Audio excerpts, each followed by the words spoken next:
Friends, welcome to travel story. आज की story है एनपीएस यानी कि नेशनल पेंशन स्कीम पर आधारित। नेशनल पेंशन स्कीम, आपको मालूम है कि आप स्टेट या सेंटर, केंद्र या राज्य के एम्प्लॉय हो और आपकी नियुक्ति अगर 1 नवंबर 2005 के बाद हुई है तो आप नेशनल पेंशन स्कीम के तहत पेंशन पाने के लिए हकदार है, जिसमें आपकी सैलरी से 10% और आपके एम्प्लॉयर की सैलरी से 14% सैलरी कटती है और जो कॉर्पस जमा होता है उसमें से आपको रिटायरमेंट के बाद पेंशन मिलेगी। आज हम एनपीएस का जो एक अहम हिस्सा है, जिसके बारे में बहुत से लोगों को मालूम नहीं है या उसकी प्रोसेस मालूम नहीं है, उस पर हम प्रकाश डालेंगे। वो है पार्शियल विड्रॉल फ्रॉम एनपीएस। जी हाँ, क्या हम एनपीएस से पार्शली विड्रॉ कर सकते हैं? ज़रूर कर सकते हैं। कितनी बार कर सकते हैं, क्या उसके मायने, उसके लिए क्या कंडीशंस है, ये आप सब हम इस वीडियो में देखेंगे। और मुझे पूरी उम्मीद है कि आपको ये वीडियो पसंद आएगा, आपको उपयोग में आएगा। और अगर किसी वश आपको पैसे की ज़रूरत पड़े तो इस वीडियो के माध्यम से दी गई जानकारी से आपको फ़ायदा भी होगा। अगर आपको वीडियो पसंद आता है तो ज़रूर सब्सक्राइब कीजिए। तो चलिए फ्रेंड्स, देखते हैं कि ये पार्शियल विड्रॉल हम कैसे कर सकते हैं। तो सबको पता है कि हमारी जो वेबसाइट है, वेबसाइट का नाम है npscra.nsdl.com। उस वेबसाइट पर हम जाने के बाद हम लॉगिन करेंगे। लॉगिन के लिए 3-4 हमें ऑप्शन आएंगे, उसमें से POP/POPSP, इस पर हम क्लिक करेंगे। यहाँ क्लिक करने के बाद सब्सक्राइबर सेक्शन आएगा। उस सब्सक्राइबर सेक्शन में यूज़र आईडी और पासवर्ड डालना होगा। यूज़र आईडी होगा हमारा प्रान नंबर, पासवर्ड जो हमने रखा है वो, और उसके बाद कैप्चा एंटर करने के बाद हम लॉगिन हो जाएंगे। लॉगिन होने के बाद हमें लेफ़्ट कॉर्नर पर ट्रांजैक्ट ऑनलाइन ये सेक्शन दिखेगा। ट्रांजैक्ट ऑनलाइन सेक्शन पर क्लिक करने के बाद हमें 3-4 फिर से सब सेक्शन आएंगे, जिसमें आखिरी का सेक्शन होगा विड्रॉल। विड्रॉल पर क्लिक करने के बाद 4 सब सेक्शन आएंगे। Partial withdrawal from tyre 1, status of partial withdrawal of tyre 1, partial withdrawal from tyre 2 and status of partial withdrawal from tyre 2। तो उसमें से जाहिर है हमें पहला जो ऑप्शन है पार्शियल विड्रॉल फ्रॉम टायर 1, उस पर क्लिक करने के बाद हम एक इंस्ट्रक्शन की पेज पर आएंगे। उस इंस्ट्रक्शन के पेज पर हम सारी इंस्ट्रक्शन पढ़ने के बाद ओके पर क्लिक करेंगे तो पार्शियल विड्रॉल का एक फॉर्म जनरेट होगा। ऑनलाइन इस फॉर्म में अपना नाम, हमारा प्रान नंबर, बाकी सब डिटेल्स और उसके साथ 2 अहम सेक्शन होंगे। पहला सेक्शन होगा जिसमें टोटल हमारा कंट्रीब्यूशन अब तक कितना जमा हुआ है। उसके बाद दूसरा अहम चीज़ होगी कि हमारा कंट्रीब्यूशन जो हमारी सैलरी से 10% के हिसाब से कट हुआ है वो कितना है, और हमारी एम्प्लॉयर का कंट्रीब्यूशन कितना है। क्योंकि पार्शियल विड्रॉल का अहम जो रूल है वो यही है कि हम पार्शियल विड्रॉल सिर्फ हमारी कंट्रीब्यूशन में से ही निकाल सकते हैं, एम्प्लॉयर की कंट्रीब्यूशन से नहीं निकाल सकते।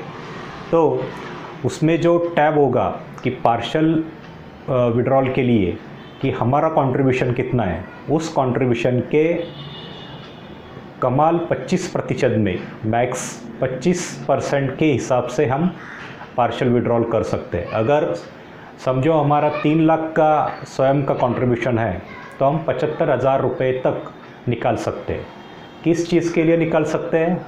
3-4 चीज़ें उसमें शामिल है। पहला, बच्चों की पढ़ाई, बच्चों की शादी, घर का नूतनीकरण या परचेस, खरीदी हम अगर नई करने वाले हैं, और अगर कोई क्रिटिकल इलनेस है, कोई बीमारी है, तो इन 4 वजहों के लिए हम ये सब कर सकते हैं।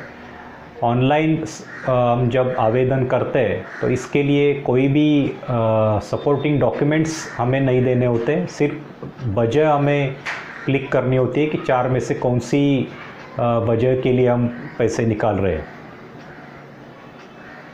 तो फ्रेंड्स, ये 4 वजहों में से एक वजह चुनने के बाद, हमारा बैंक अकाउंट डालने के बाद, हम उसमें से कितने प्रतिशत, वहाँ एक जो टैब है प्रतिशत वाला, वो 1% से 25% तक हम चूज़ कर सकते हैं। तो उसके हिसाब से अगर हम 25% कर सकते हैं और 3 लाख रुपए हमारी कंट्रीब्यूशन है तो 75,000 रुपये वहाँ जनरेट होंगे। उसको ओके करने के बाद हमारा ऑनलाइन फॉर्म सबमिट होगा और 5 वर्किंग डेज़ में हमारे पैसे हमारे दिए हुए बैंक अकाउंट में जमा हो जाएंगे। तो आपको ये सब वीडियो देखते हुए ये मालूम हो गया होगा कि एनपीएस से पैसे निकालना बहुत ही आसान और बहुत ही सीधा सरल तरीका है। इसके लिए कहीं भी जाने की ज़रूरत नहीं, कोई भी फॉर्म भरने की ज़रूरत नहीं, कोई भी सपोर्टिंग डॉक्यूमेंट की ज़रूरत नहीं है।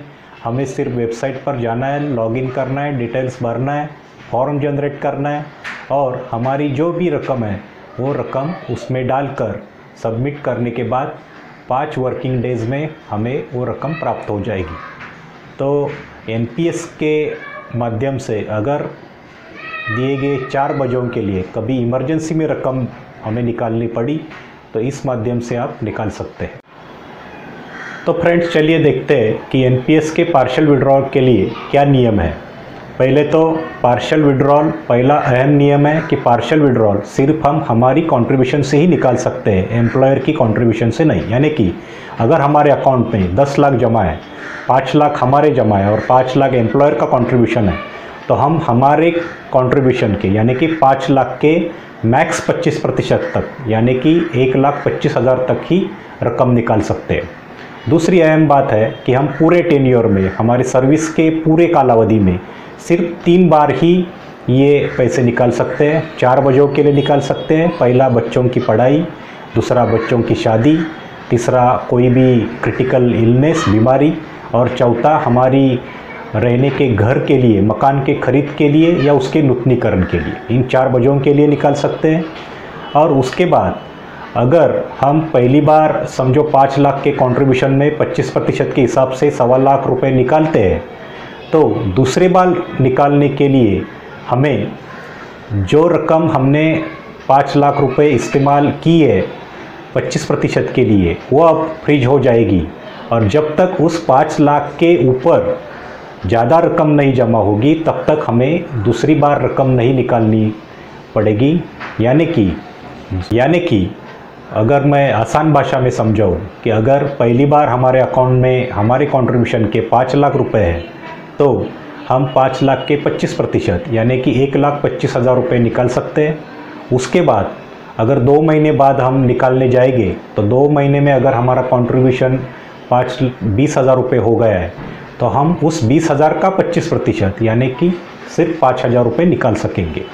तो जैसे जैसे उस 5 लाख के ऊपर कंट्रीब्यूशन होगा वैसे वैसे हमारा 25% का कंट्रीब्यूशन या निकासी करने वाली रकम बढ़ जाएगी और हम कर सकेंगे।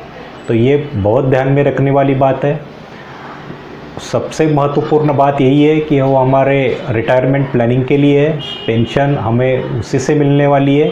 तो अगर जब तक इमरजेंसी ना हो, जो 4 बजे दिए गए हैं उसमें से जहां हमें किसी और माध्यम से पैसे जमा नहीं हो पा रहे हो तभी इस माध्यम का उपयोग करें, अन्यथा इस माध्यम का उपयोग ना करें।